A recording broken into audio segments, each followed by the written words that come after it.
বড় হয়ে গেছি আমরা। কেন হঠাৎ করে এই কথা বলছি? কারণ আছে। এবছর বিয়ের প্রায় ৫-৬ বছর পর এই প্রথম আমি পুষ্করায় ঠাকুর দেখলাম।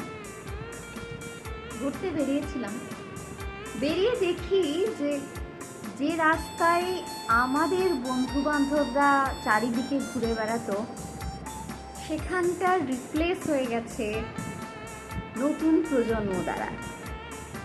চারিদিকে এখন যারা কলেজে পড়ছে সেই সমস্ত ছেলে মেয়েদের ভিড়, তারা ঘুরে বেড়াচ্ছে।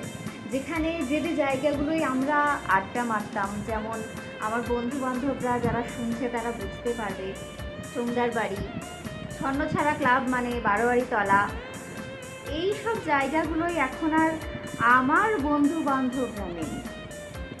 সেখানে সবাই এখন নতুন প্রজন্ম।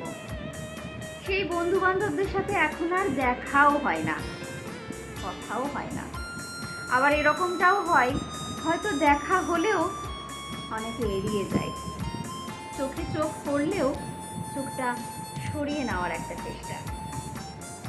যাই হোক, এতগুলো বছর পর পুষ্করার এই যে ঠাকুর দেখার অভিজ্ঞতা, নতুন একটা কেমন একটা ফিলিংস বলা যেতে পারে, ভালোতে খারাপে মিশিয়ে ভালোই লাগে।